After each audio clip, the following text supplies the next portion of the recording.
All right, sweet. Well, Al, we're live. How you doing, man? I'm doing great. Yeah, good to chat. This is awesome. Um, I've really appreciated your podcast in the last probably year or so. Kind of caught on, and it's really been great to just hear some of the conversations others are having in the space. Yeah, thanks. I I appreciate those words and I appreciate the time. As we were just saying right before we started, it's just become my favorite thing to do to reach out to Bitcoiners out in the wilds everywhere, not with big followings and, basically unknown, but out there just living the Bitcoin life and hearing about what they're up to and their perspective and their stories and how they came to all this and what their thoughts are on it has been super interesting for me. So I appreciate you volunteering to be one of those. Um, when you first messaged me, like I did the shout out on Twitter and you messaged me. Do you mind if I read what you wrote me just for context for everyone that's listening? Yeah, sure. So you said, love to chat sometime. I'm a war vet, former pastor, homeschooling father of six, Christian anarchist, and hold a number of other views you might be interested to discuss. So, for me, I was just like, well, that's certainly enough interesting descriptors to warrant a conversation. So how do you want to get this kicked off today? Yeah, I'm happy to chat about anything you're interested in. I had one reason that I was interested to chat with you, and that was just on the subject of Bitcoin and God and the connection between religion and central human nature, and what role does Bitcoin play in that. But that's clearly going to come up as we chat for any length of time, because that's something that I'm pretty pumped about. But yeah, Yeah. I've enjoyed my life has been set up right now to the point where there's a lot of different things that we have just found. My wife, our family, we found ourselves separated out from the culture that we are living around geographically. And Mhm. so there's probably a lot of things that we have come to see as normal, like most Bitcoiners do, that my neighbors are not interested in. And so it's just neat to be a part of that community. So I'm sure we will get into the whole Bitcoin and God question, but how did how did you get introduced to Bitcoin? Maybe that's a place to start that will weave some other parts of the story together. But how did all this come on your radar in the first place?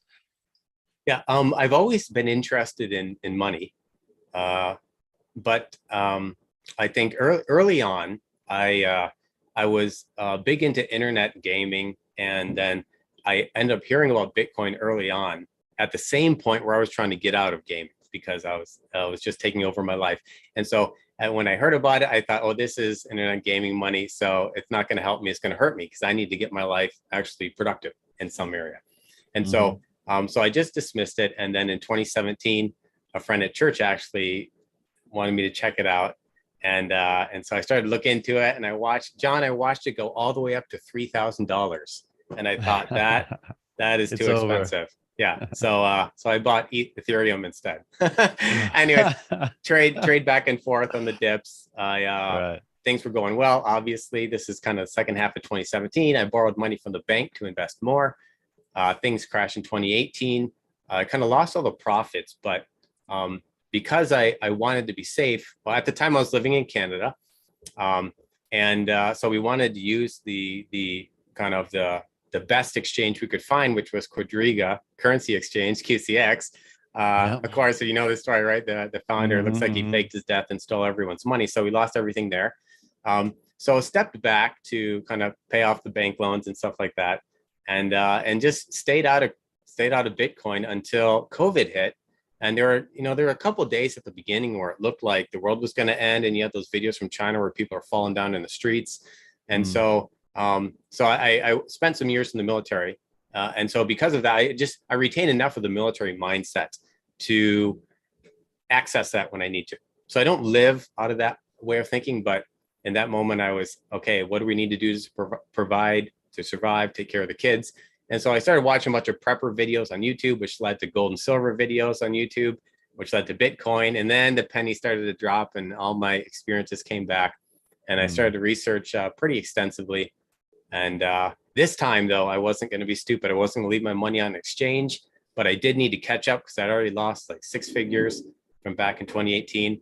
And so I started building my stack and put it on Celsius because I'm an idiot. And Alex Wyszynski. Yeah. So not your keys, not your coins. If you don't win or if you don't learn it the first time, you will eventually learn that. So again, started over, stacking sats now.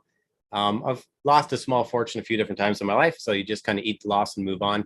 And we're doing good. God has blessed us. He's provided for us. And so just happy to kind of be a part of the group moving forward.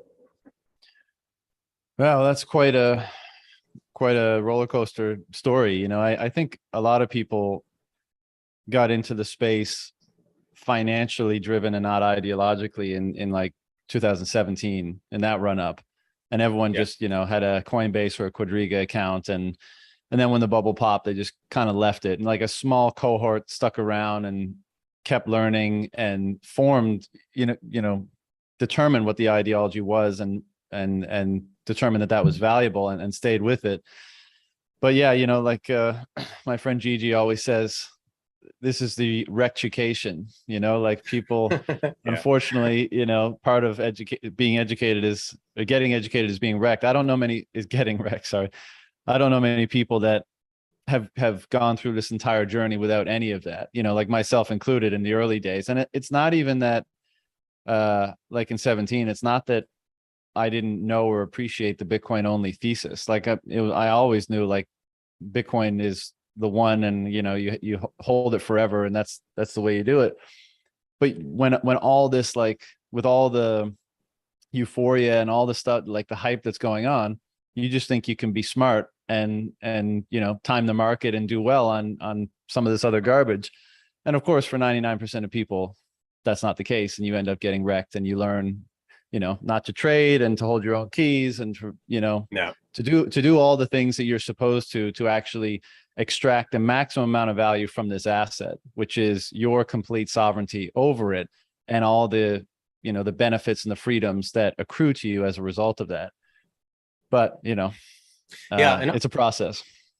Yeah, I think too, it's the, it seems like every generation has a couple main areas in which they learn the value of risk mitigation, and crypto, Bitcoin is that primary thing for this generation.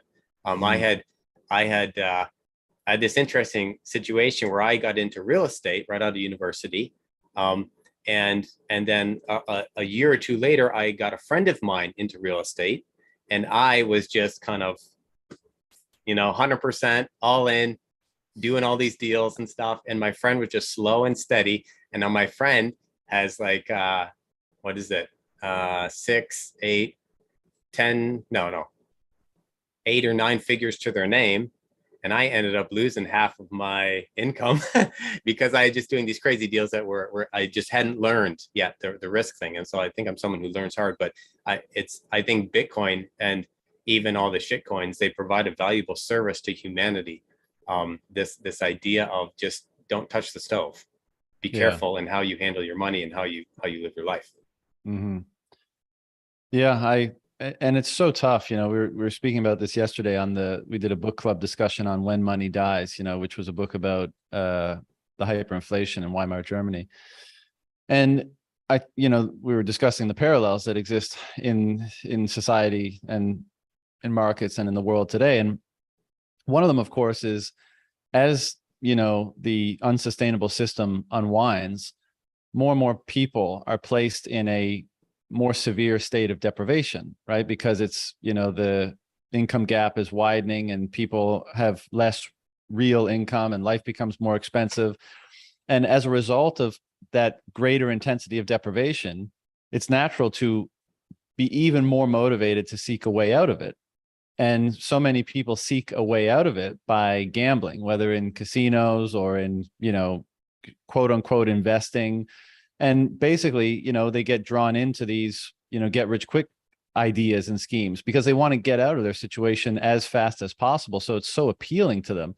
And it's not sexy at all for, you know, our group, you know, our side of things to say, don't change anything, basically, you know, just keep working and minimize your expenses, and whatever you have left over, siphon into Bitcoin. Use it as a savings account. You're not going to have the Lambos next year, but this is the way you slowly claw yourself out of a bad situation. And every year you get to experience an incremental increase in your situation and the options that are before you. And nobody's saying that message. Everyone's like 100x you're this, and be part of this trading group and you can get that. And everyone just gets more wrecked and in a worse situation. And then of course society has all the, feels all the ill effects of that. Yeah. And it's a shame, but what can you do other than preach that message and try to be an exemplar of it as well? Yeah. And I think too, as many people have said before, you got to learn it the hard way. This is one of the reasons I very much dislike government is I think that they inevitably turn themselves into a very poor nanny of society. And so you Absolutely. have, everything from riding your bike with a helmet, which is smart, to let's not make any wild swings in the stock market because that will be good for humanity. Let's try to control everything. And I think one of the outcomes of that is humans do not learn to categorize risk correctly. Mm-hmm. And so, you're right. And I'm a kind of a conservative at heart. I don't know about politically, but certainly religiously. And it just seems like this culture of championing risk and saying this is how you do it. Look at this person who won the lottery. There's never a news article about this guy who worked hard and raised his family and retired well because he had a good business with sound ideas. No, it's championing risk, championing the thrill, the endorphin rush, and I think it's one of the ways in which government is just slowly killing humanity.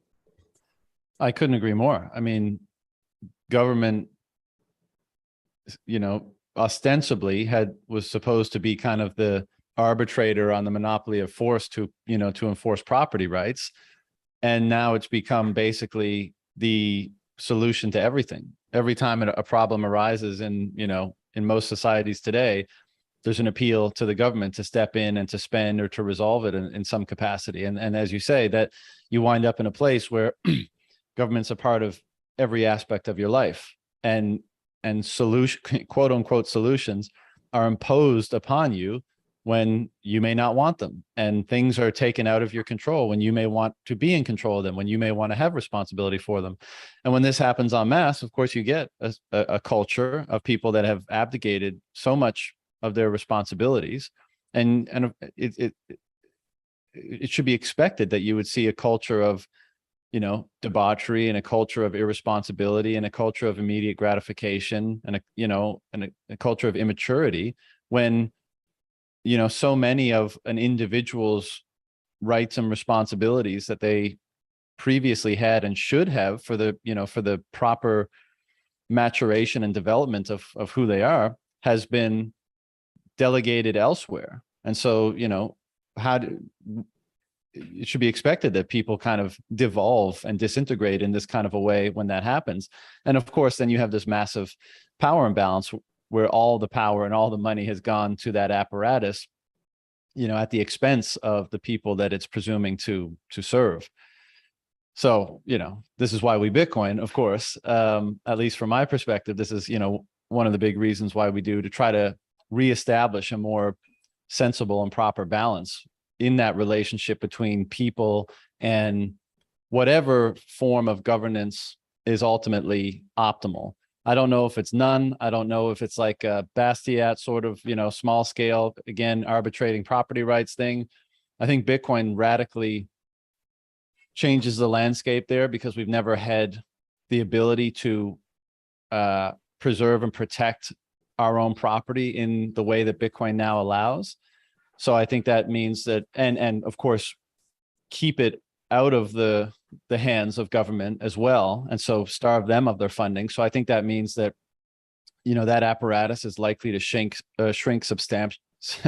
substantially over the next, several decades, and that would be good, and we'll find a balance. So yeah, you mentioned that your own kind of political philosophy is anarchy. Can you explain a little bit about that? Yeah, and just in kind of comments to what you were saying, I I find it hard to toe the line between, on the one hand, I'm not willing to um, subscribe victimhood to anyone who is age majority. And I would say, honestly, for me, that's like 14 and up. 14 and up, it's on you.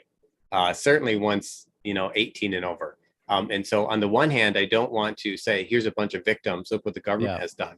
And on the other hand, I want to acknowledge that the government is hurting people and making it very hard to live a moral, upright life, or making it harder, I should say. I totally agree with that. And I've said that, many times in the past, that people are put in a situation where there are more artificial impediments to their own, development and self-actualization and all this kind of stuff. And I think it's an injustice that they are imposed in that way. But I don't think it means that they can assume that identity of victim, as you say. I mean, I still think it's upon us, no matter what our circumstance, to determine what our actions and words should be, and the circumstance should not ultimately be the final arbiter there. We should be, but we can still look out and say the circumstance, the circumstance is unjust, and we should do what we can to try to make it more just. Yeah, for sure. So yeah, Christian anarchism, I'm not sure how much. So I'll go over some of the things that I'll try to distinguish what Christian anarchism believes in general and what I believe, because there are some differences. But they would say that at its core, everything kind of based in the Bible, that the gospel is at its core anarchist. And so you see this in how Jesus lives his life. He's largely either ignoring governments or subversively attacking them in different ways. We see this, I don't know how much you know about the Bible, but Jesus getting pissed off in the temple and driving everybody out, Jesus swearing at the Jewish government. I love the phrase Conor McGregor made famous in the UFC. He says, I didn't come to take part, I came to take over. I think that's kind of a good phrase to ascribe to Jesus in this context. He didn't come to take part in our world, he came to take over. And so with Christian anarchism, some of the core tenets that we would believe, there's only one source of authority that Christians need to obey, and that's God. And so we only obey the government when the government happens to agree with God. So God says, don't murder. The government also says, don't murder. And so I don't murder because God told me to, not because, and the government happens to agree with God. So, I mean, that's maybe an extreme example. The second thing, so you can stop me at any point if you want to talk more about these. Yep. The second thing that we believe is that all governments are or become, well, I would say probably all governments are in general, coercive, deceitful, and idolatrous. So coercive, they basically try to force you to do what they want as opposed to giving you freedom. Deceitful, they don't tell you the truth. They lie, cheat, and steal in a bunch of different ways. And idolatrous, in that they're trying to put themselves in the place of God and want you to worship them in a bunch of different ways. And so they're trying to provide the things that God is supposed to provide. And so I think a lot of Christians, well, some Christians would disagree with this, but my personal belief is that the government is actually a tool of the devil designed to fight against God and humanity. So that's kind of a spiritual language, but this idea that the government is inherently evil. And so God uses, again, using Christian language, God uses this devil's tool to help his people. And he says we need to mind the government in different ways, Romans 13 and whatever in the Bible, different places. But to me, it's kind of like it's like a bad thing that's being used, like a farmer might use coyotes to train his son to defend the chicken coop, right? But the coyote, it's not like the farmer bred and raised the coyotes. He's just saying the coyotes are there, and I'm going to use them to train my son on his marksmanship so that our chickens stay good. So I would see the government like that. Like it's God has his own rules for structure. He calls that the church and has a bunch of rules in the New Testament and in the Old Testament how that should be set up. But I believe God is a libertarian at heart and a free market capitalist for now. He's going to be changing that one day. But for now, he's very much laissez-faire and letting people live the way they want to. And and to some extent restraining evil, but mostly just allowing people to make their own choices to kind of see where everyone ends up. And then I guess the final thing I would say is most Christian anarchists do oppose war and violence. They say we're not here to violently take over. I'm not sure where I stand in full disclosure.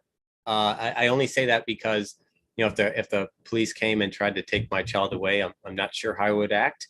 Mm-hmm. I do see Jesus in the Bible being violent, and so I believe it's possible to be violent in a righteous way. But I haven't thought enough about that in order to have some clear statements. Other than, again, you know, we're called to act like Jesus, and Jesus very clearly puts himself in situations and uses violence in what Christians would say has to be righteous, because what Jesus does is be righteous. Mm-hmm. Why do you think, you know, like if government is just de facto evil, let's say, why do you think it's so ubiquitous?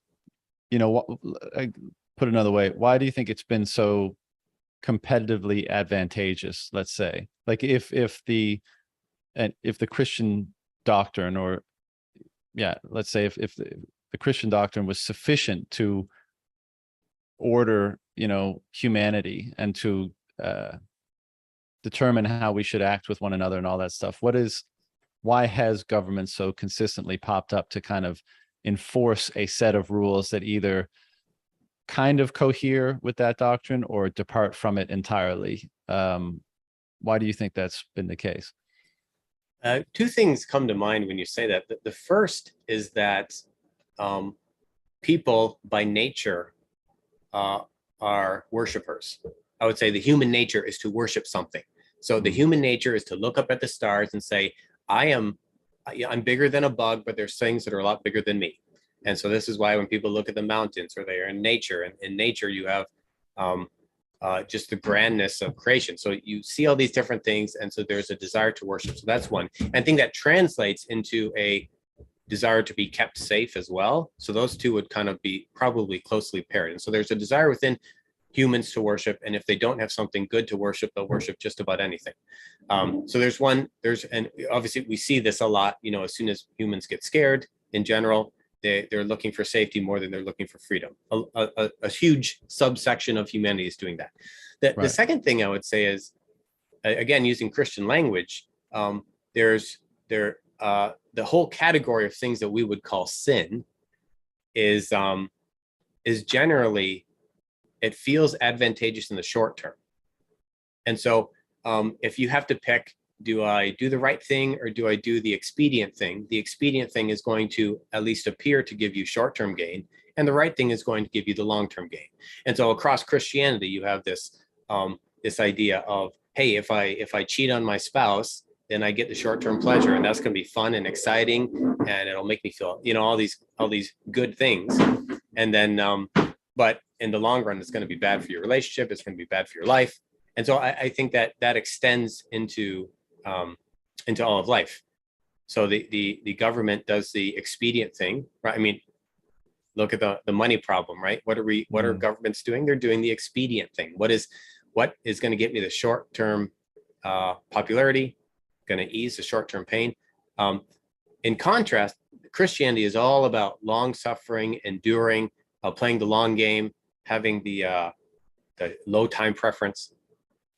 And so I think part of the big problem is that people are a lot of people I see are focusing their lives on avoiding suffering. And that is very anti-Christian. It's anti-Christ to avoid suffering. Suffering should be much less valued or focused on. The Christian question is, what's the right thing to do? Maybe you don't suffer, maybe you do, but what is the right thing to do? And so those are some of the reasons why I would say government is ubiquitous, for the same reason that sin is ubiquitous. It's everywhere. For the you know, you have the story in the Bible where God puts the tree of the knowledge of good and evil in the garden, and he puts it in the center of the garden. And everyone, you know, if you take time and think, okay, what would I do if I was God? Well, I wouldn't put temptation in the middle of the garden to screw up my creation after I spent all this time building it. But God does that because he's not interested in avoiding suffering, and he's not interested in keeping perfection. He's interested in the growth of humanity. And that comes through testing and temptation. Right. And so do you think it's fair to say that government is, in a sense, the manifestation of our lack of virtue almost? So it's like, it's what world manifests when whatever the opposite of virtue is within us is appealed to. And when we give it that energy, and when we, as a result, manifest it in the world through our actions, so it's kind of emblematic of all the things about us that are not virtuous, in a sense. Do you know what I'm getting at there? Yeah, sorry, go ahead. I was just, because you were saying, like one of the aspects is gratification, and to the extent that you can stave off gratification, I think generally speaking, that's kind of in the direction of serving a higher virtue than just the immediate, physiological or emotional gratification. And so in my mind, that that kind of triggered in me the thought that, like, is this institution simply kind of an aggregation of all of that taken together?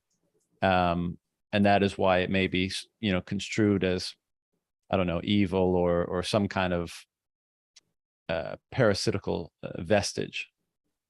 Yeah, I think that I'm much more pessimistic about humanity than the average person. Part of that is my own. Part of that is my own life experience and the way I think about things. We can get into that too later. Yeah, sure. But so that being said, I do think that everything humans create still has the what's the right word? I was going to use the word stench, but that's too negative. Has the aroma of humanity on it. I'll say that. And so when this is the reason why my wife and I think it's terrible to send our kids to a public school system, because you end up with a bunch of immature children in a room who teach each other the fundamental realities of life from their point of view.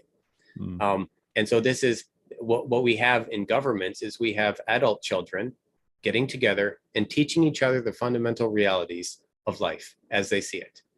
And so what happens, we have this group of old people who don't seem to know what I'm nothing against old people, obviously, but who don't seem to know what they're doing, and everyone waits with bated breath. What's the number gonna be?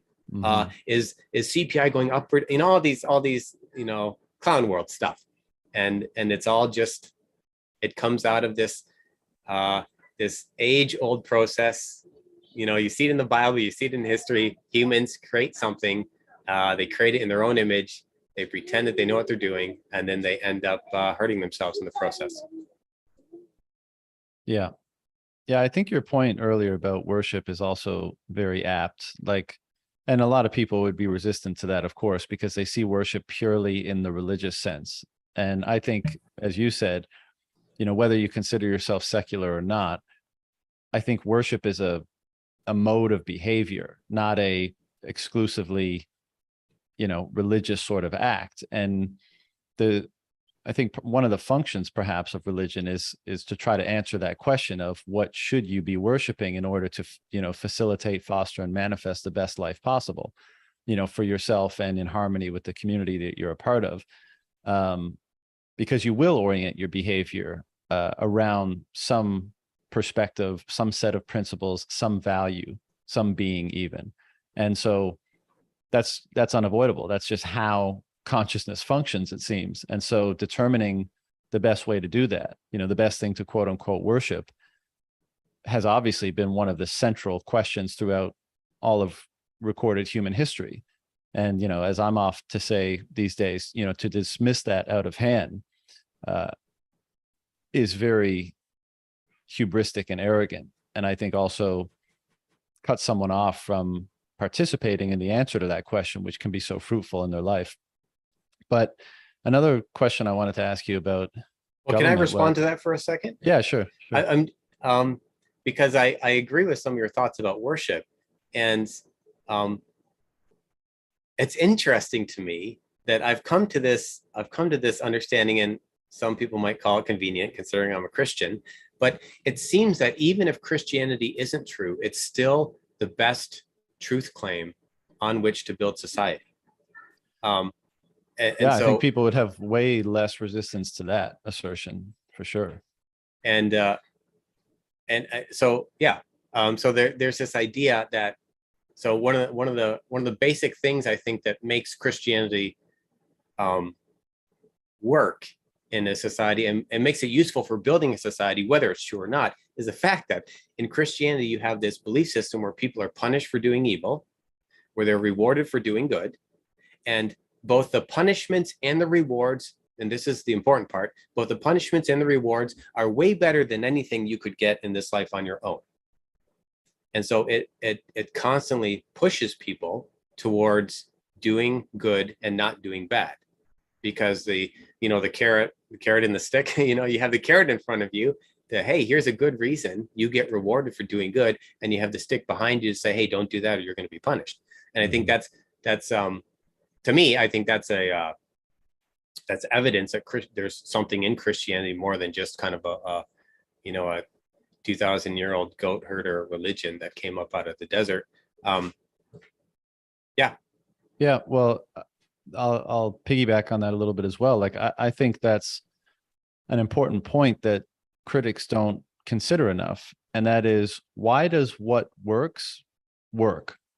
Yeah. Why is that? And so in the realm of mathematics and science, we might say that, well, the reason why this spaceship that I've designed works, i.e., it's able to travel to the intended destination, whether that's, the space station or Mars or the moon or whatever, is because we understand all the different forces with which it's contending, and all the mathematical formulae that we have to understand, that we built into this machine in order to allow it to move through space in that manner, allow it to work, right? Allow it to achieve our desired ends for it. We've discovered them basically, and we've caused this thing to cohere to them, and as a result, it works. And so, in the realm of human consciousness, human behavior, human interaction, why is it that what works best works? Now, obviously, many people would debate like what type of perspective works best: the Christian, the Taoist, the Buddhist, the secular. I mean, I think that the secular one's having a pretty hard time these days to defend that one in particular, but nevertheless, like everyone has their perspective that they probably defend. But I think it's right to say that, like, the one that works the best, however we might determine that, however history might prove that, must be making a truth claim, as you said, because by virtue of it working, it's cohering or aligning with something that is more broadly true. And I don't think that's contentious at all, because that's just how everything works, right? Like, things only work if they're cohering or aligning with like the truth of the environment in which they're attempting to work or to exert or exact their will. So yeah, I mean, I think that is a very interesting discussion to have, that like whether or not every element of a particular religion, let's say in this case Christianity, is either historically accurate or factually true or all that kind of stuff. Does it produce a perspective, a mode of being, an orientation for behavior that is most optimized for our existence here on Earth? And the answer may very well be yes. I mean, I don't think I'm in a position to answer that question, but it's certainly a conversation that I think about a lot. I'm interested in having. Yeah, it's that if I ever met Jordan Peterson, that's the one question I would ask him, because he goes so deep into these Bible stories and how they're archetypes for humanity, my question is always why? Why do you think it is that these work so well? Why do you think it is that there's truth claims? Why do you think that you can distill out truth about reality from a lot of the different religions? Like when I talk to atheists, I don't say Christianity is true and everything else is false. The way I phrase it, because this way I believe is technically true, Christianity is the most true of the available options. and therefore until something better comes along, that's what we would be smart and scientific and wise to go with. But yeah, this question of why do these things work? I wonder sometimes if people just are, it's like with Bitcoin. There's some people, they're just not comfortable taking the plunge, so they sit on the fence forever, and they come up with elaborate reasons why they should sit on the fence, and they come up with all these excuses for sitting on the fence. But in the end, they're sitting on the fence. And there's some interesting verses in the Bible which say pretty clearly that the people God dislikes the most are people who sit on the fence. There's one, be either hot or cold, but lukewarm, you're in trouble. Make a choice. I didn't create you to sit on the fence. And so my encouragement to everyone watching, is go through that and then come to that decision to make the choice. For myself, the choice was clear because I have an interesting past that made Christianity essential in my life. Yeah. Anyways. Well, I'm curious now if you want to discuss that, but before you say whether or not you do, I agree, and I think Peterson would actually, if you asked him this question, I think he very much agrees with that perspective. Like, why does it work so well? For something to work so well, it has to be it has to be true on some level, and so maybe not in all the details, maybe not in the characterization, but in the perspective and behavior that it produces. That's what's important, not necessarily how you get there.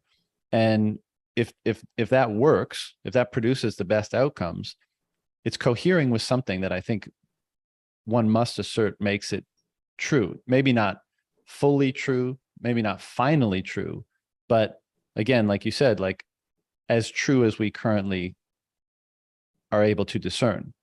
And again, I'm not making that claim for Christianity versus other religions, but I'm saying, like, I think that's why not, John? Why not? That's what's going on here. Well, and to your on the fence thing, like, I can appreciate why I'll put it this way: belief is such a consequential thing, and I think this is why there's so much trepidation on. And for a lot of people, this may not be conscious, but for some people, I think the reason why there's a lot of trepidation and there's a desire to really put in the work to determine what your beliefs are is because some people appreciate how consequential beliefs are, like how much they end up informing how you see the world and how you act and your preferences and everything. And also, of course, the outcomes that stem from them.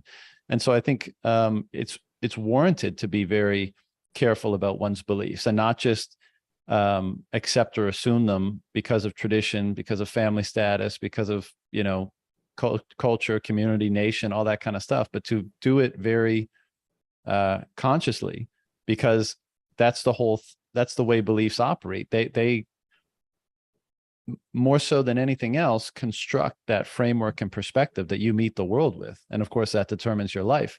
And so one must be very careful what their beliefs are. And I would say, today in the pop culture, let's say, that's not the case at all. People, basically adopt by default the cultural conditioning and the cultural belief system, absent any real conscious engagement with that process, be it religious, quote unquote religious or otherwise. And that's part of, that's one of the big problems that we have, is that people are, well, this is the NPC criticism, right? Like everyone is just so at the mercy of the cultural belief system and the cultural conditioning and the cultural signals and the propaganda and all that kind of stuff. That's why you have that great meme where they just open up the back of the head and put they take out the COVID chip and they put in the Ukraine chip and close the door, and and that's very real. And people are not conscious enough of how their perspective is generated.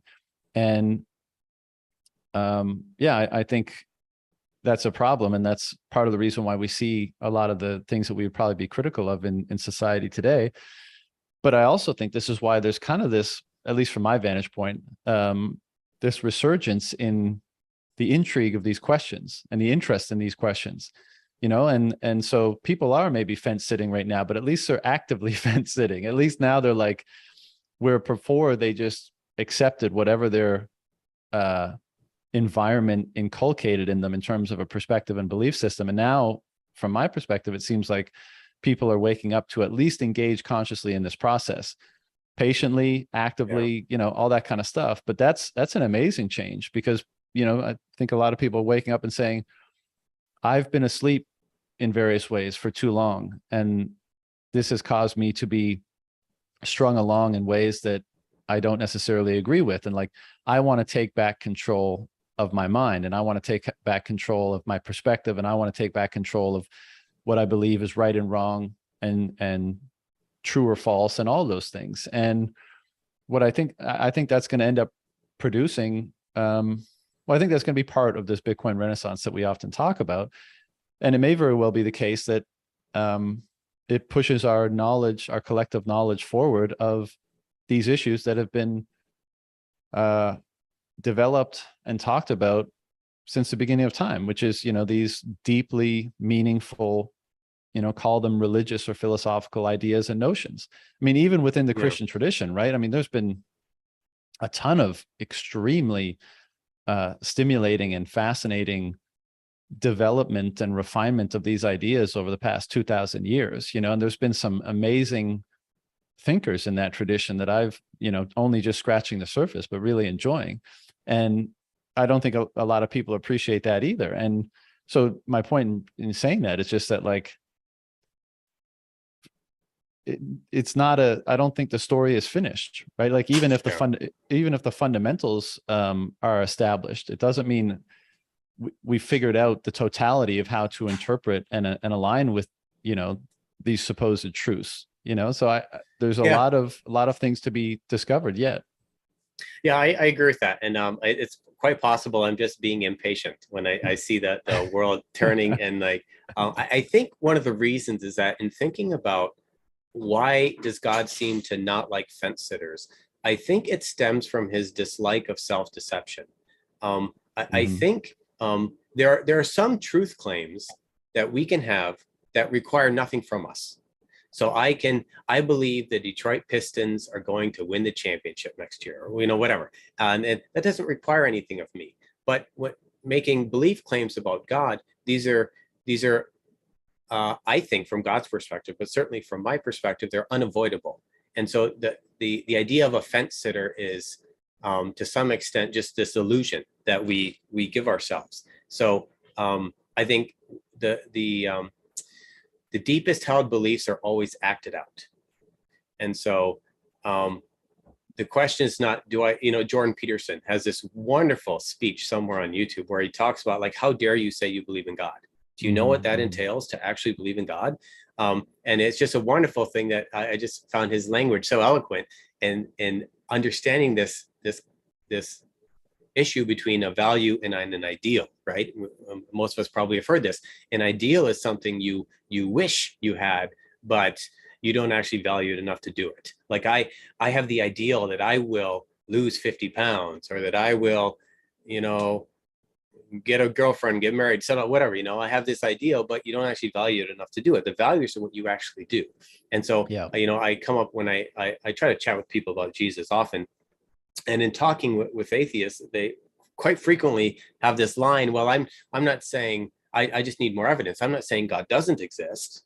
I'm just saying he hasn't proven that he does. And so, but when you look at their lives, they're living as if God does not exist, which means they do actually believe that God doesn't exist, right? If someone, you could, when you look at someone's life, you can tell if they actually believe God doesn't exist, or if they're actually not sure. And Pascal's wager, and if you're familiar with that term, and these different opportunities for people to say, hey, look, if I'm not sure, it behooves me, it's in my best interest to go along with a plan, because if there is someone more powerful than me in the world and he has plans for my life, then it's a good idea for me to at least go along until I figure it out. So I think that's part of it, but I agree with you that there's potential in humanity with the rise of spirituality. I also, I think perhaps why that kind of language is used, the disdain for fence sitters, let's say, is because, and you basically, said this in so many words, there's no such thing. It's not possible to sit on the fence because we must act.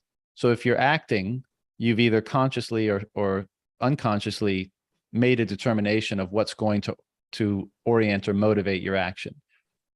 I think, maybe that's why there's this emphasis on not doing that in religious texts, is because, and as you say, like it's kind of a self-delusion if you tell yourself that, because action is not possible without valuation, and valuation is not possible without an orienting value structure. And so you have one. It's just a matter of which one do you have, not like, oh, I'm in between. And to the point about, certainty is elusive, right? I think no matter what we do, human consciousness and human knowledge is always bumping up against, what we don't know about everything. And so I think there's part of the reason why faith is a central theme in a lot of these things is because at some point you have to make that leap. You have to say, like, there's a gap between what I can fundamentally, I can absolutely know for sure, and, the truth, capital T truth. And maybe I'll never be able to fully close that gap. And maybe even part of bringing it into existence is that very action of leaping toward it, of leaping over that chasm and saying, maybe it requires that degree of commitment and dedication to bring it into being. And perhaps that's another reason why it's so central. And the last part about Peterson, people, when he says, people ask him if he believes in God, because there's this tension, like he talks so much about Christianity and he's so eloquent and all this kind of stuff, but people get a sense he's not like a card carrying, church going sort of Christian, and people always try to pin him down. Hey, are you one of us? Are you one of us? Yeah. And he, people think that answer is a cop-out, but like you, I don't think it's a cop-out whatsoever, because who gives a shit what you say you believe? What, like, that talk is cheap, but do you, and I think he's more saying it like, not, I think he's saying it in this way. I find myself acting as though God exists. Like, I think he's saying it as an observation of his action, not as like an attempt to emphasize action over belief even. I think he's saying, like, look, I don't know how to answer the do I believe in God question, but I find myself acting as though such an entity, such a thing, such a force exists. And I think that's the most honest answer anyone can give. And so, it's not satisfying to a bunch of people who want to nail down his perspective on that. But, at least I appreciate that he answers that question in that way. Yeah, I agree. And I think that Jordan Peterson is going down a road many people who call themselves Christians aren't willing to go down.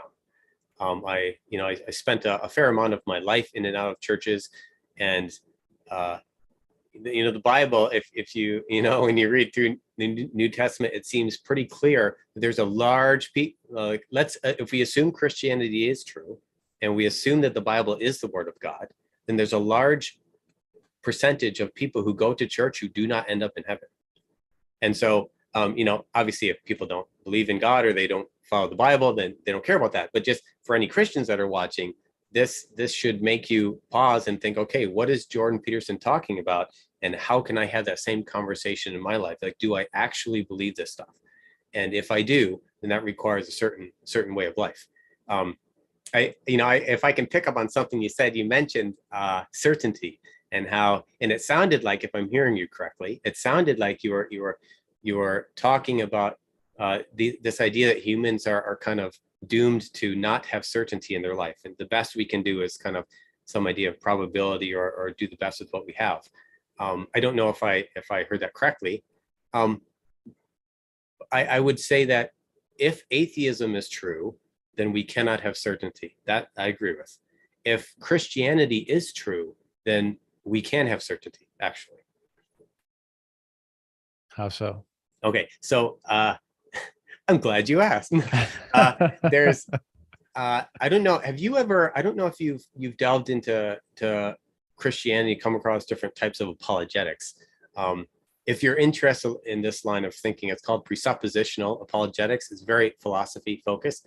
But the basic understanding is that there's only two ways, logically speaking, that we can be certain of anything in life.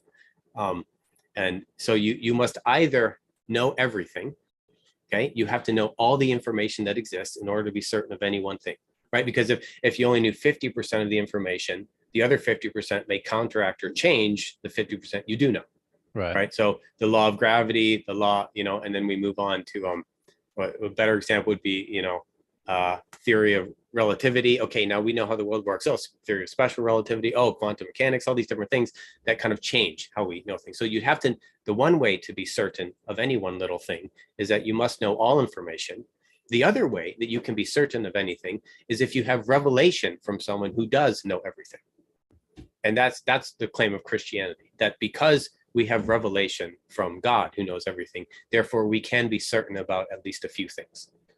And so that's where the how we view the world changes how we think about life. And of course, you can be certain about something that's not actually true, and you can have uncertainty in an area which you should have certainty. But philosophically speaking, the Christian worldview allows humans to have certainty. Right. But from where does the certainty of the thing that is certain come from? And when I was making my point, I wasn't necessarily talking about probabilities. I was kind of emphasizing the unavoidable role of faith, whatever, and like what that idea means, right? Because like, again, because we're forever limited in our knowledge. And so is faith not the bridge that allows us to act as if something is absolutely true and invite whatever wisdom, knowledge, is contained therein, and invite it into our life and manifest it in our life in that way? Because I hear what you're saying, like conceptually, but we still have the problem of accepting or believing or knowing that the thing that we're presuming is all knowing, which we can derive full knowledge through revelation from, is all knowing. Right. So is there not always a leap of faith? Well, I think I would maybe define faith a little differently, as I believe the Bible does. But in that, I think that unless you have an infinite regression, you end up at some stopping point, and you have to decide what that point is. The unavoidable facts of life are that this universe began. Even that simple fact alone tells you that there's certain things that we have to take into account. Look at the laws of logic, and how without certainty you cannot have laws of logic. And so it seems like, kind of back to our discussion a little earlier, that there are things that seem baked into the system that give us clues, and as to how the system should work and what we should find here. So we should be able to find some measure of certainty, because certainty is required for us to live our lives. In a lot of different ways. And we seem to know certain things. Some things we're not sure about, and other things we seem to definitely know even deeper than words can express. And without certainty, you can't have any knowledge. And so all these different things, I think, bring us back to the idea of, for me anyways, they bring me to the idea of, okay, which worldview explains this and which worldview describes this. And so that's why I settle on Christianity. But yeah. I mean, I think I know what you're saying, and maybe it's a matter of scale in terms of what things can be certain. Because I agree, like knowledge and logic require certain axioms, right? But inevitably, we have some kind of faith in the axiom too, because it's like, is it universally true, or is it true put through the lens of our own perception and the field of potential that is in front of us, or that we are a part of? Is it true beyond that? Well, who knows? We can't know, right? So we use these axioms to build logic on top of them in order to better understand and orient ourselves and move through the field of potential that we're confronted with. But a grander absolute certainty, again, so one, I don't know if that's, I think that has to be axiomatically assumed, which I think is kind of the role of faith. Now, maybe we're dancing in circles here, but to assume that there's like an absolute truth that locks all of those other truths truths together, and then upon which life and logic and rationality and other things can be built.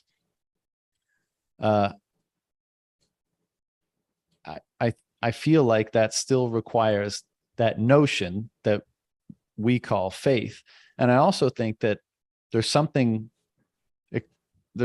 extremely valuable in that action. Like, it's not just a necessity for everything to click and for us to be able to build logic. Like, I think faith is almost like that necessary sacrifice, or a necessary sacrifice,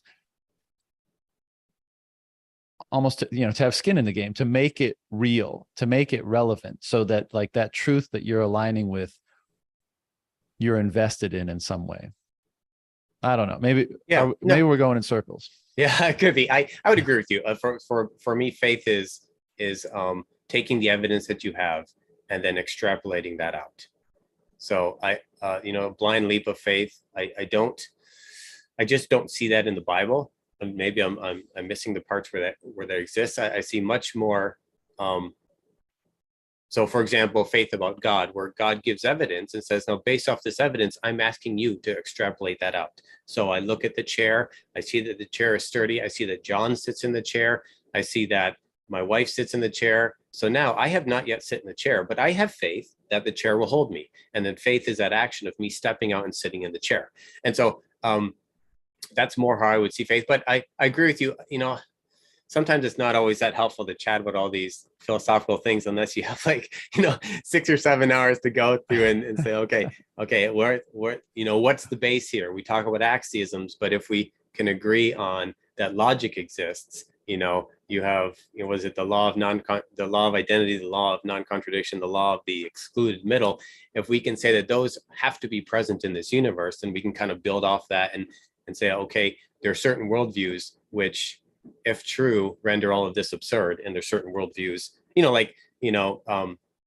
I don't know if you need to believe in Christianity specifically in order to be rational in the philosophical language, but I would say you need to believe in some kind of mind in which all of this happens.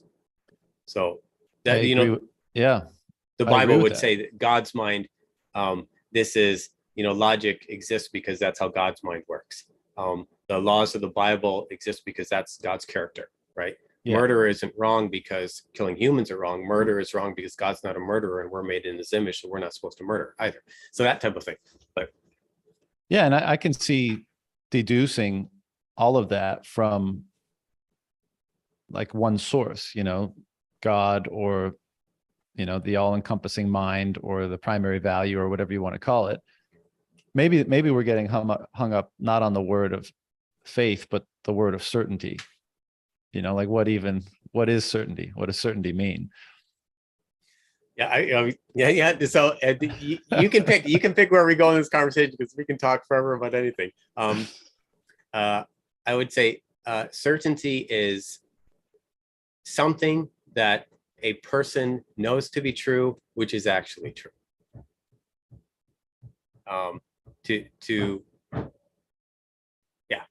Maybe that's the best definition. I mean, that's certainly a rational and workable definition. I mean, we're probably dealing with concepts that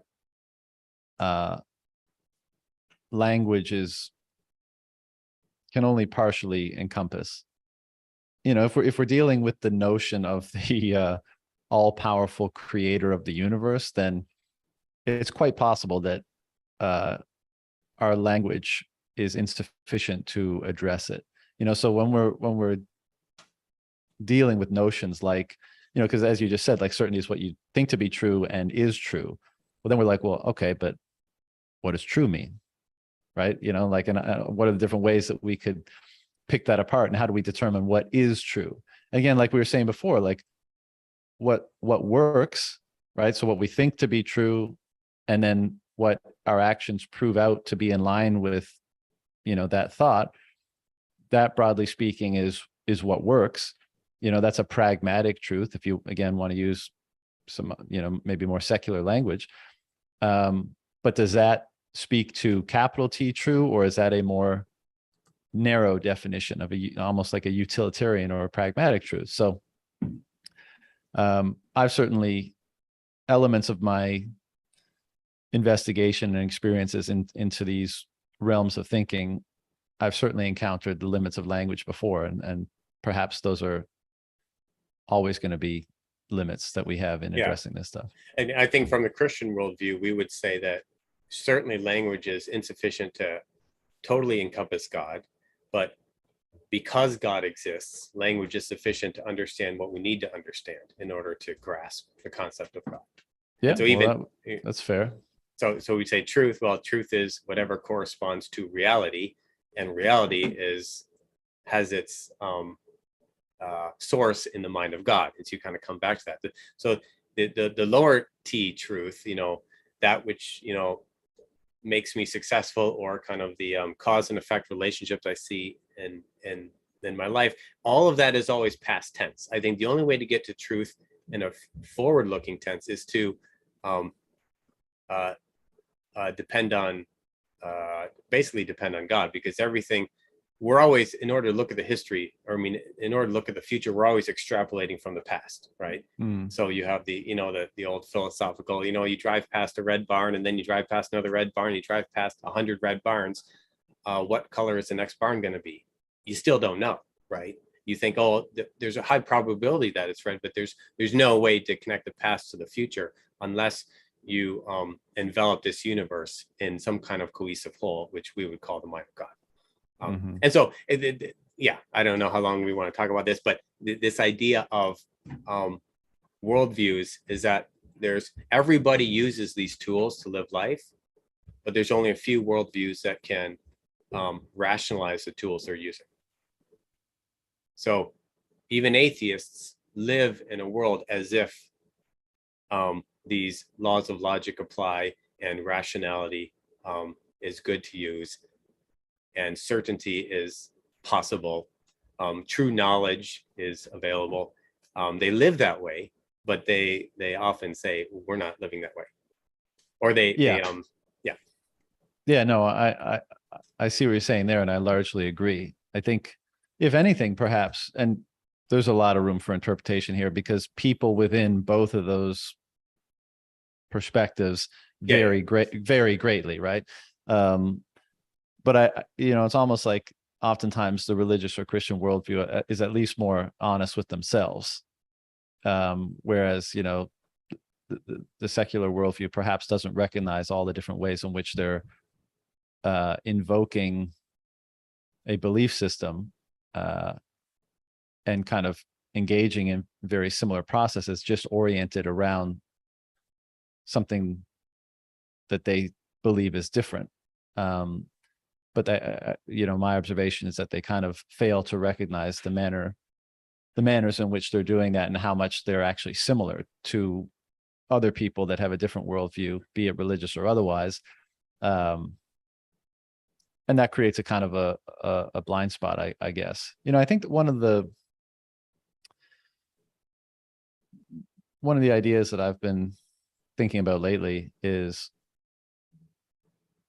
if you don't have an orientation towards something larger of value beyond you, so again, like, that could be interpreted many ways, but let's just, for the sake of this discussion, say like that's something like the idea of God or of Christ, then I think your perspective might default to being primarily centered on and around yourself. And I wonder if that is part of the pitfall of a quote unquote non-religious perspective, because a primary orientation around glorifying yourself, let's say, instead of glorifying the principles and values contained within that higher power, be it Christ or God, actually is what manifests suboptimal outcomes in one's life rather than optimal outcomes. Yeah, you're basically trying to force a container, namely you, to hold something, namely worship, that is not designed to hold. And so of course the container is going to break. So in that scenario, I would say everyone, all humans by nature, worship the greatest being they can find. And so it just so happens that people who don't believe in God, the greatest being they can find is themselves. And so that's who they worship. And so it's this conflict of there's something innate in humans that is explained by religious practice. This idea of congregating to worship something other than ourselves.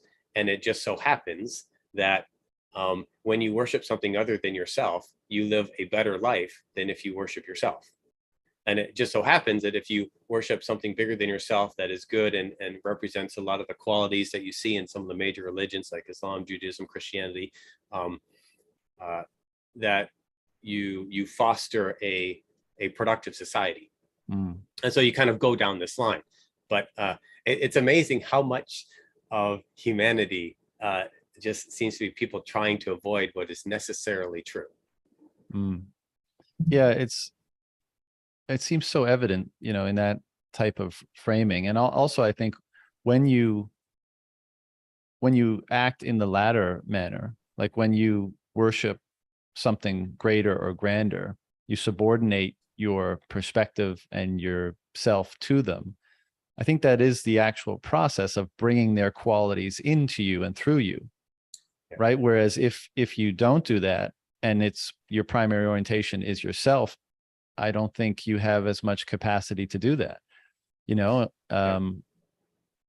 like that analogy of the power cord that's plugged into itself, or the meme with the power cord plugged into itself, right? Right. That's a good, that's kind of good, I think this is why you have this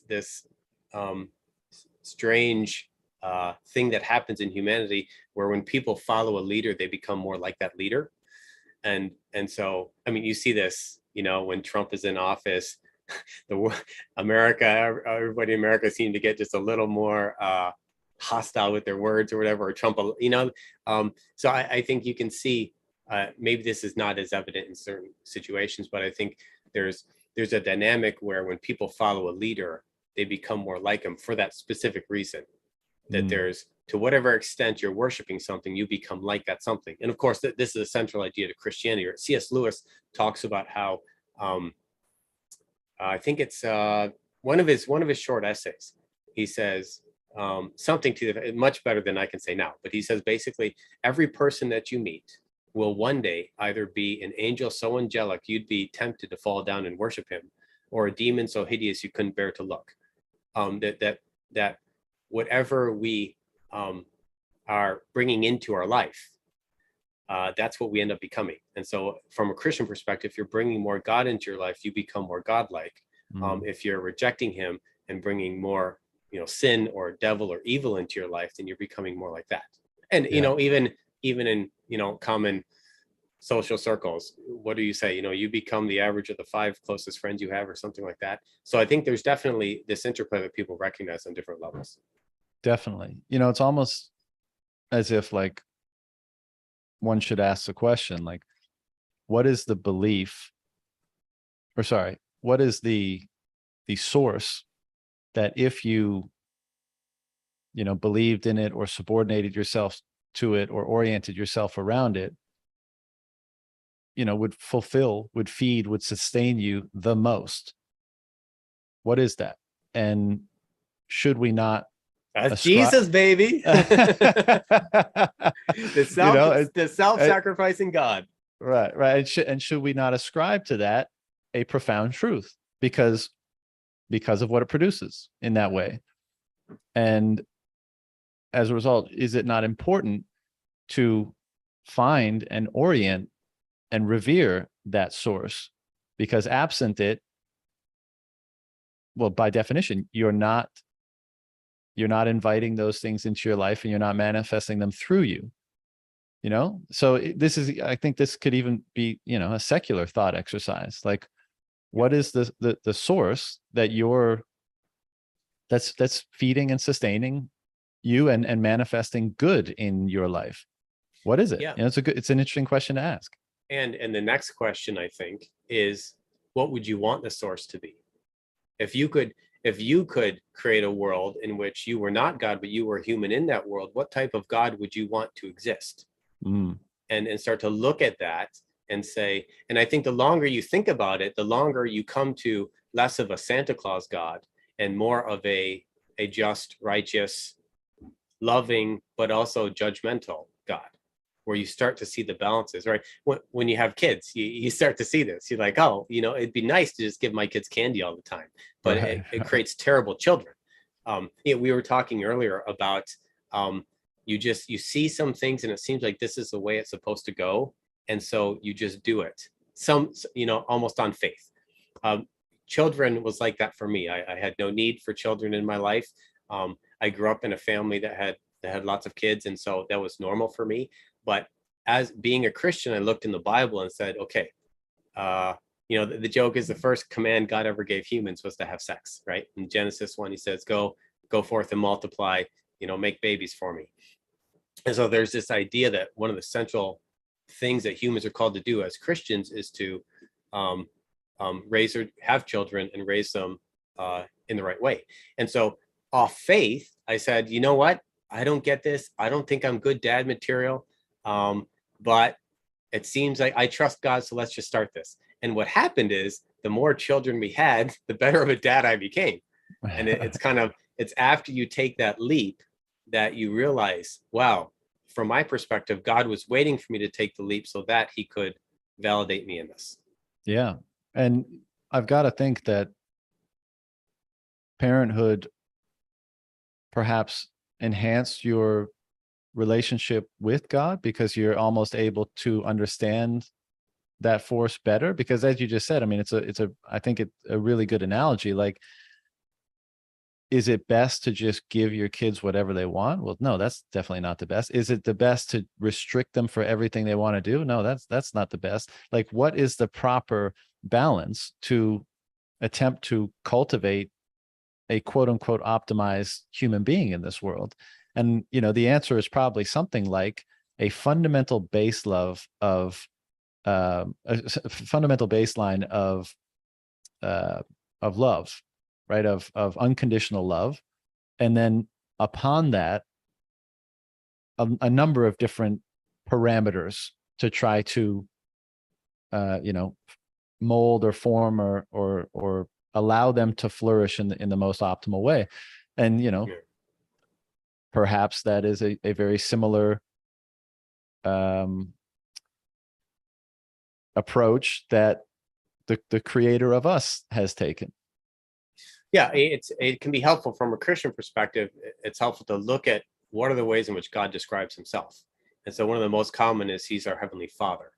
And so I think that there's a lot of ways in which, so if God exists and if Christianity is true, then the fact that God calls him Father and created families and created this idea, like God could have had humans replicate however he wanted. There's lots of different options out here in creation, but he had them do this specific way. There's bugs that actually pass on some of their memories to their children. This is genetically hardwired in them. We could have done that, but God said, no, I want the teaching, the learning, the growing process to be there. And so I definitely think there's a lot of ways in which the kind of father-son relationship or, the parent-child relationship helps understand. And then you start to see, it makes sense. Oh, the Bible says the Lord disciplines those he loves, and he chastens those he accepts as his children. And in that context, he's saying, look, if God's letting you do whatever you want without consequences, that's a sign he doesn't care about you, which is a very dangerous place to be. But so as a father, you see, so as a Christian dad, I probably see fathering a little differently than people who are non-Christians.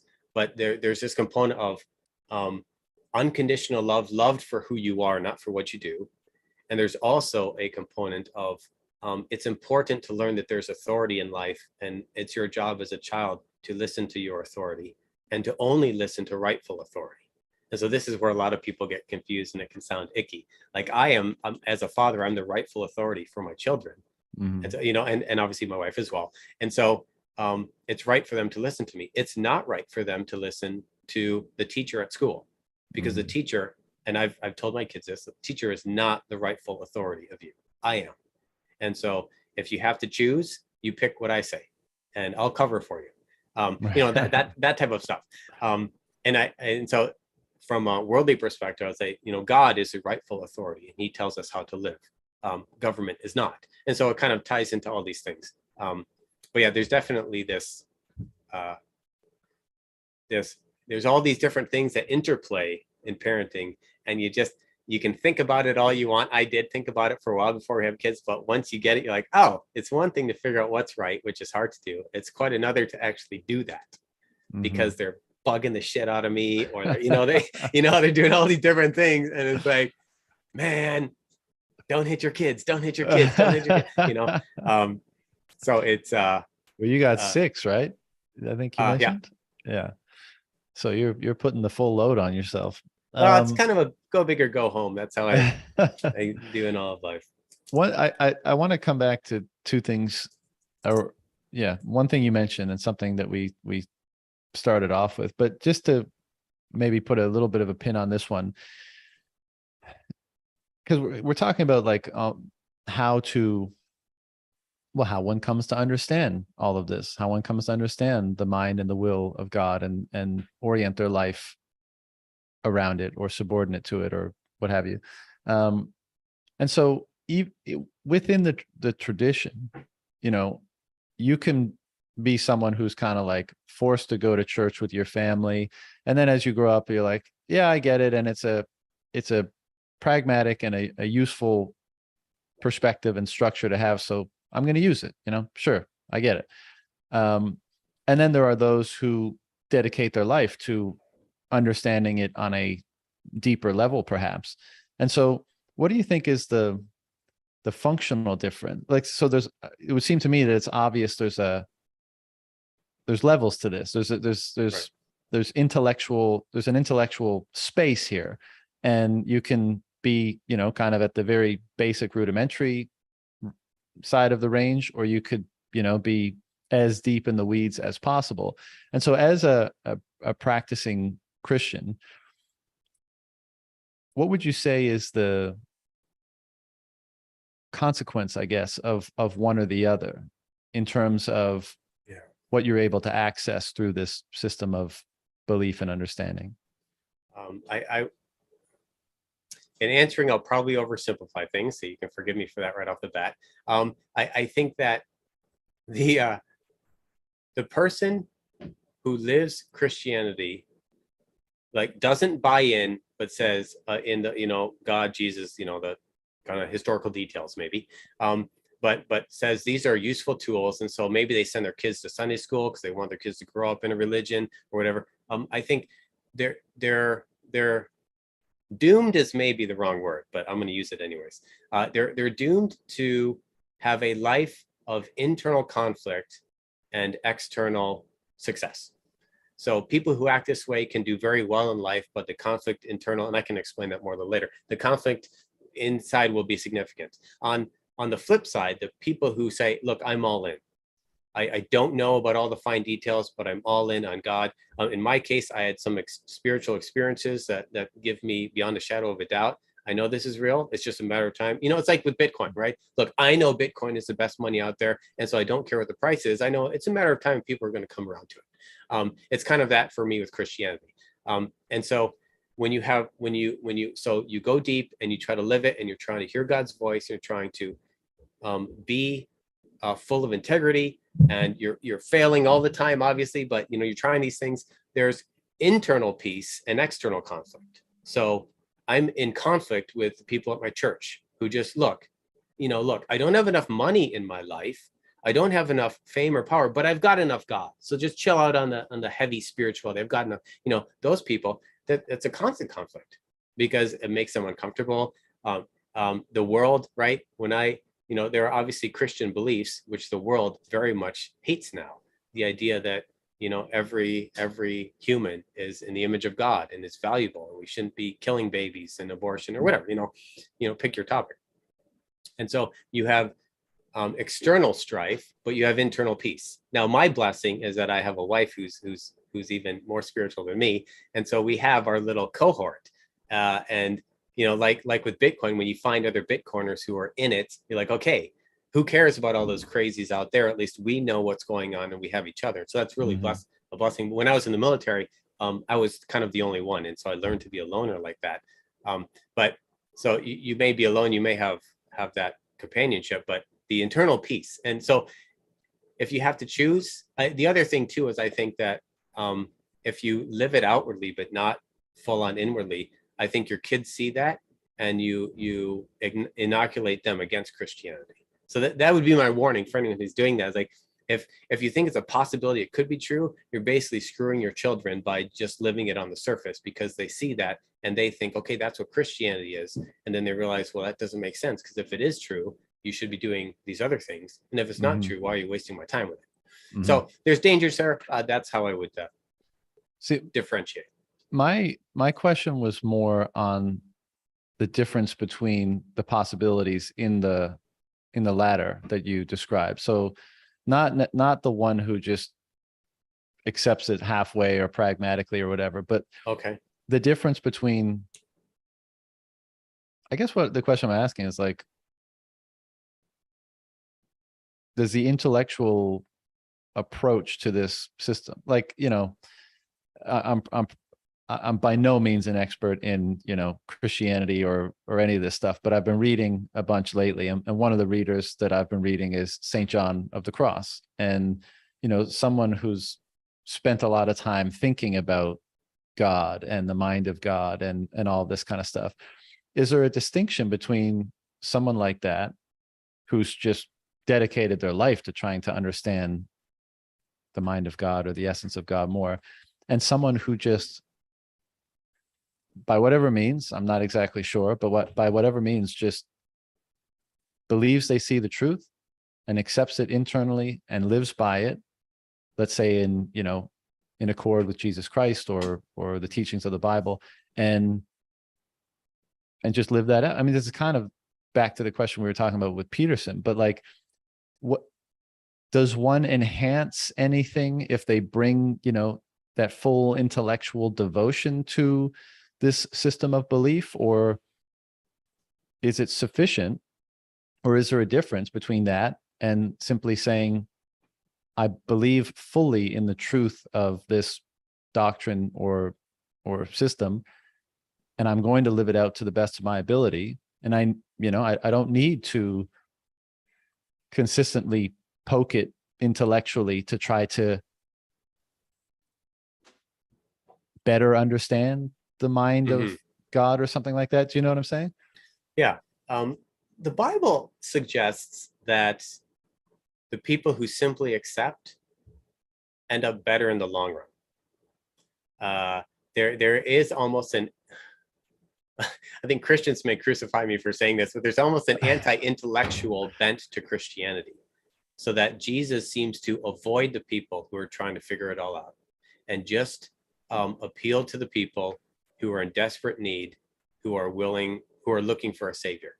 And so Jesus is hanging out with prostitutes. He's hanging out with all these sinners. He picks fishermen, these kind of lowbrow, it's shepherds that are invited to his birth, these types of things so God's focus. And in fact, in the Old Testament, God says, do you know why I chose you, Israel? You know why? Because you guys are weak and pitiful and kind of ugly, and you don't have great stature in the world. That's why I picked you. And so there's this interesting aspect of God that comes out in the Bible, where there's this fondness for just a simple person. And so I think kind of academic exercise and intellectualism is just as likely to lead someone to more navel gazing as it is to lead them closer to God. Now, that being said, I think everyone has their own mission from the Lord. Some people have a high IQ and God wants them to use that high IQ for his glory. And other people are just simple people and God wants them to live simply. But so we have a book you might be interested in is The Practice of the Presence of God by Brother Lawrence. So he's on the other end.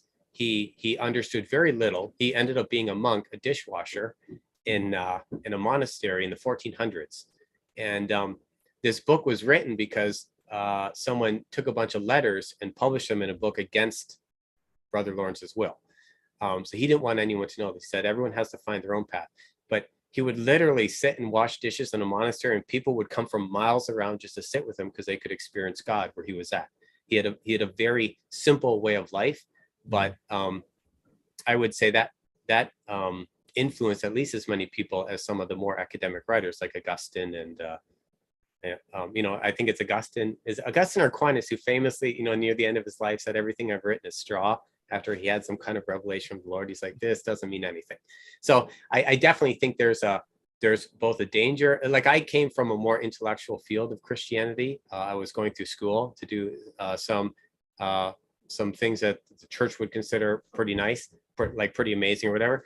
And I stepped back from all of that because I felt like God was talking to me and saying, look, you're in danger of this intellectual pursuit, which I still try to do as a guilty pleasure now and then. But this intellectual pursuit where God's like, I'm not interested. You'll be able to understand me later when I give you your new mind that can actually comprehend these difficult concepts. Right now, we're just called to learn to love each other and to live a life that brings joy to everyone around you.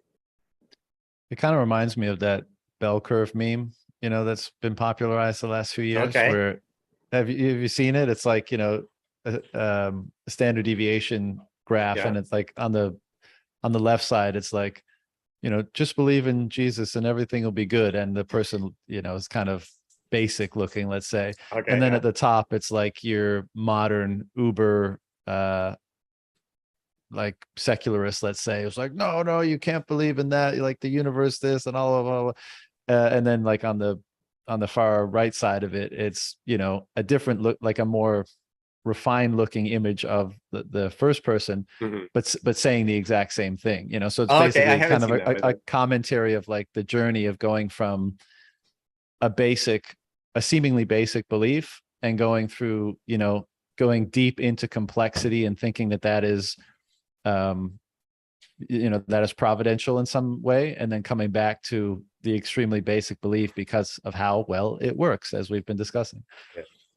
I that meme is, used in many different things, of course, not just Christianity, or I don't even know if it's been used in that way, but it's going around. I'll next time I see one, I'll send it to you and you'll see what I'm saying.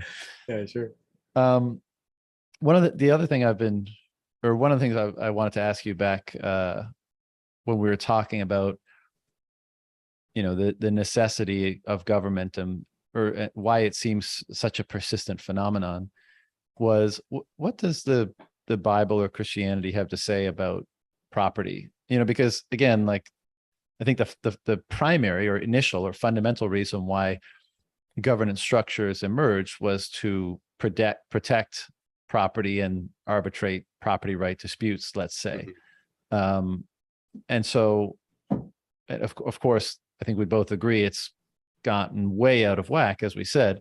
But what does Christianity say about property and property rights and how they are to be treated?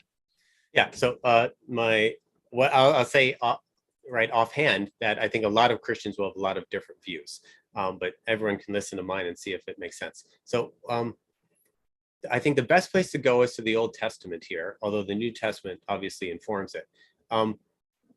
What we see in Christianity, and is God has this plan that He's folding out for the world to see, and we're going to start talking about Israel. So it starts with the Garden of Eden, and then you have God picking a person, Abraham, and He builds this nation out of Abraham, Israel. And the goal is, I'm going to have this group of people. I'm going to teach them how to do things right, and they're going to be a light to the Gentiles, right? A light to the world. This is how you live life successfully.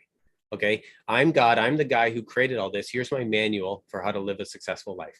And so, so then he puts these rules. Some of them seem interesting, and some of them make sense to us in this day and age. But he put these rules in place, and this is supposed to be how the Israelites, of course, they don't do this, but they're supposed to export these ideas to the rest of the world.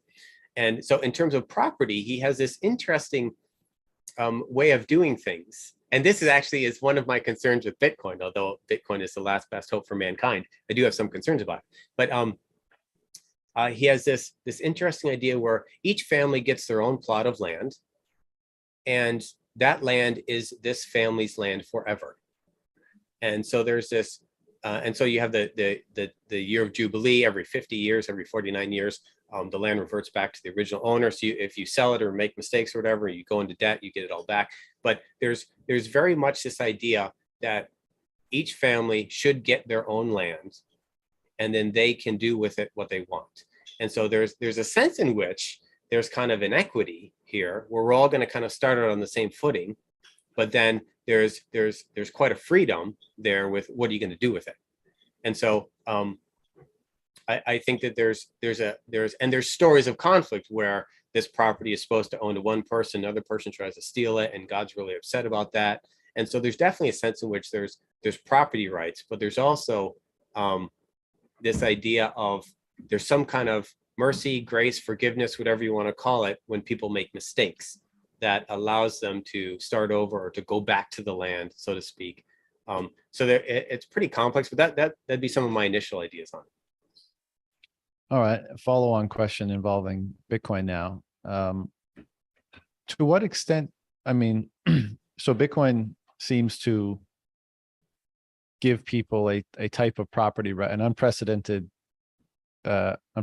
strong property right, that's easy to defend, that they don't have to delegate to other people, and therefore don't have to participate in the manifestation of the erection of these highly corruptible institutions of power and force.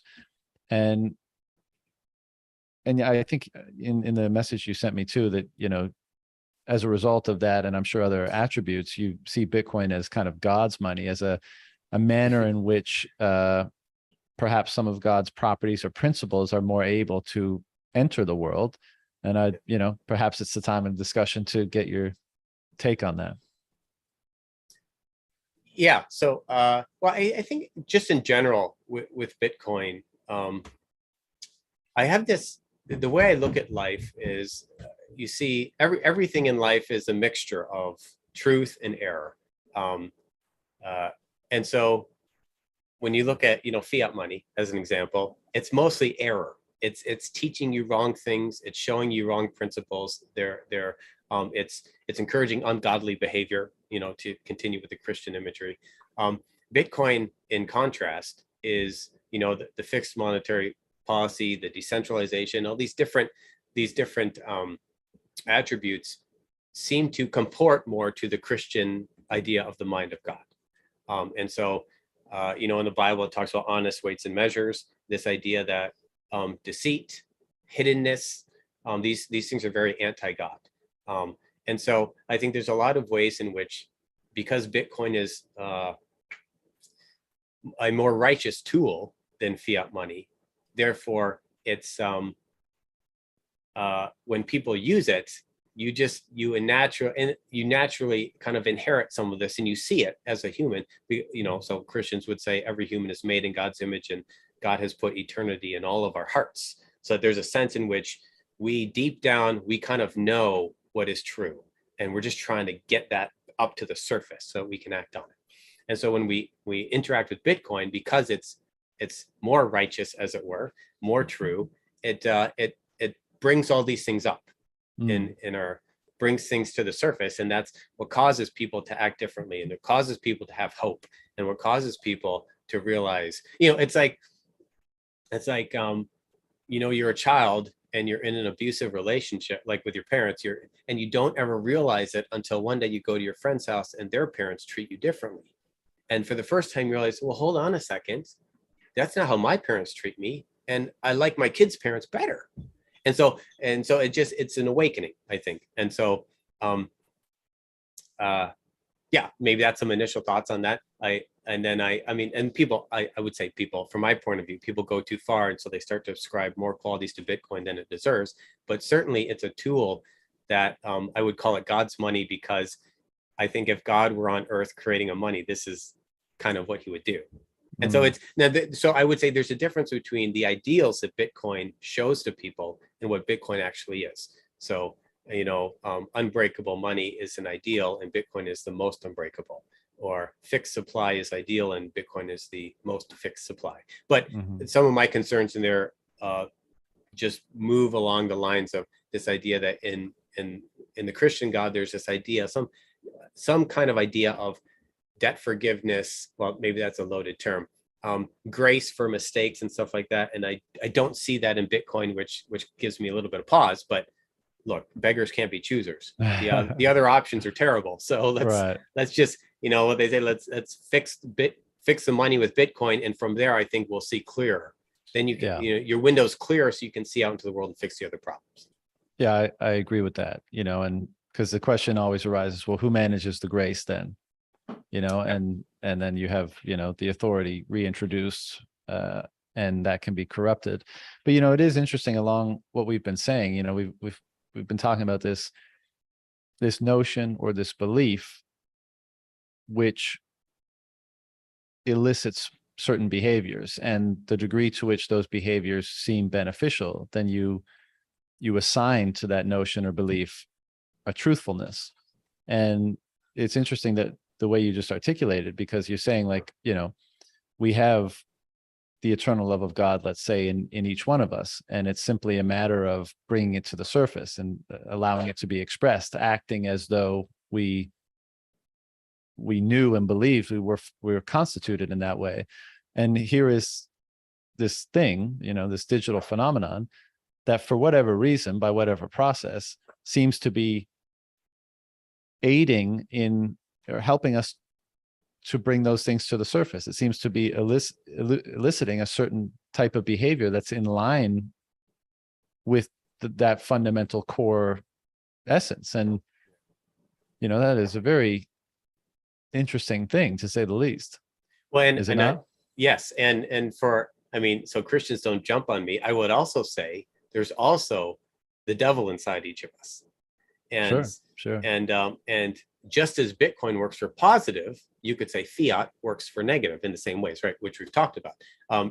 There's an old Alaskan proverb or something where the Eskimo is talking to a missionary who wants to confirm to Jesus, and the Eskimo says, "Oh, I know what you're talking about. There's these two wolves in my heart, a black wolf and a white wolf.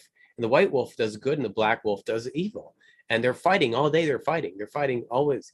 And the missionary says, "Oh, well, which one wins?" And he says, "Oh, the strongest wolf." "Oh, which one's the strongest?" "Oh, the one I feed the most." So there's this idea that in each of us, we have either capacity. And right now, the awakening is only happening because we're living in a fiat world going to Bitcoin world. I think once we get on a Bitcoin standard, the kind of awakening in a negative sense will happen the other way. Where once we're on a Bitcoin standard, the people who want to feed the black wolf will now find ways to deceive using Bitcoin, using derivatives or whatever. They'll put their, and so then we'll have another battle, right? The first battle is getting the Bitcoin standard. The second battle is, okay, what do we do with all these deceitful humans once they're on the Bitcoin standard? And it's like with the internet, right? The internet's a wonderful thing. And now, how much is spent trying to stop hackers from stealing everyone's information on the internet. So I think it's always going to be a battle, but yeah, with those, right now, the focus and the wonderful part about Bitcoin is there's this kind of reemergence of the good side and all the forces that it's pulling up in people. Yeah. I mean, I agree that it seems true that nothing enters into the world without a curse, except for perhaps the central notion of different systems of faith, and that's part of their power.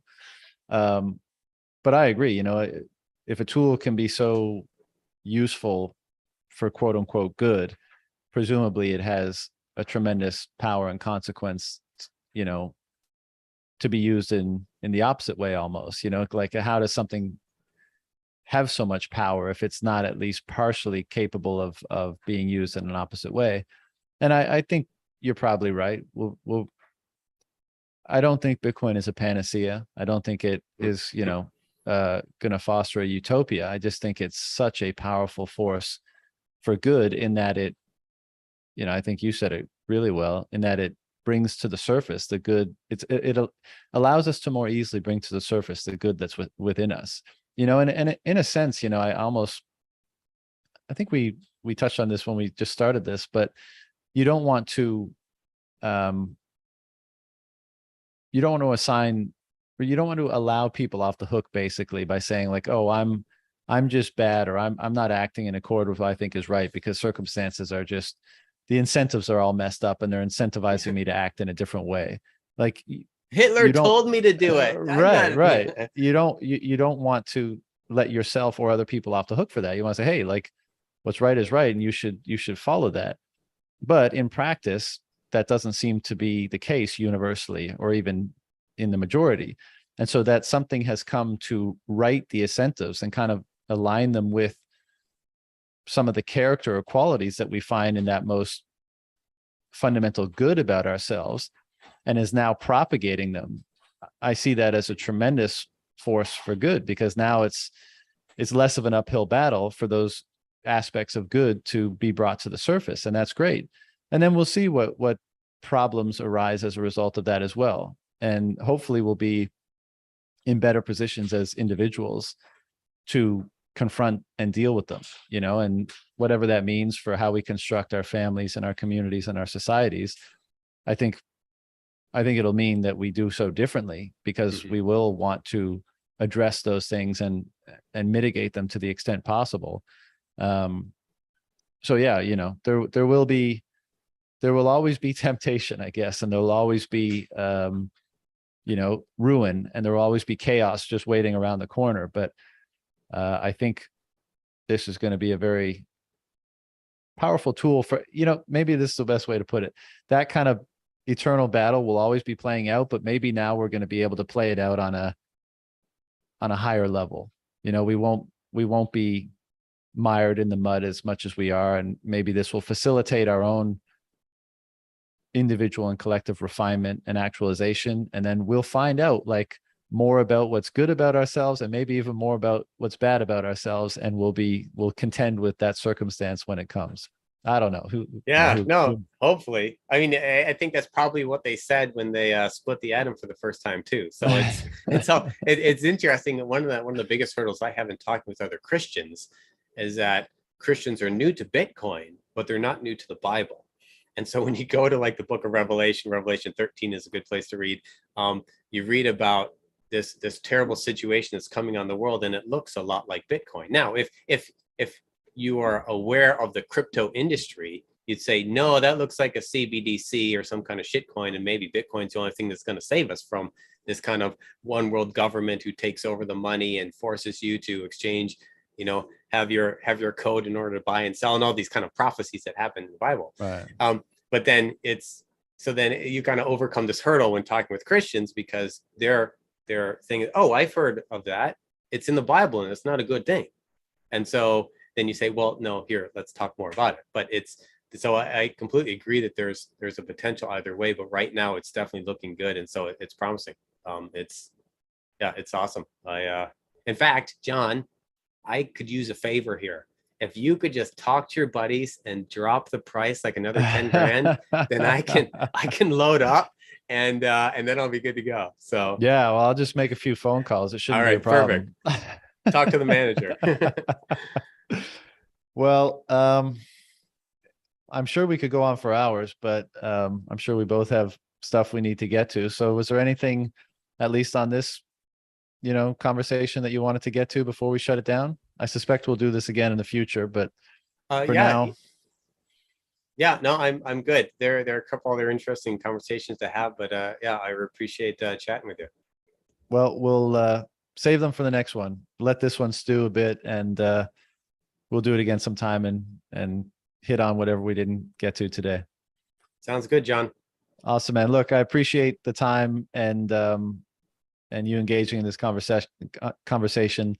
I think it's I really enjoy them, and like I said before, I think we're heading into an era where there's more openness to these types of dialogues, and having them in a respectful and a manner in which everyone is seeking to simply understand and move toward the truth, as best they can. And I appreciate you participating in that.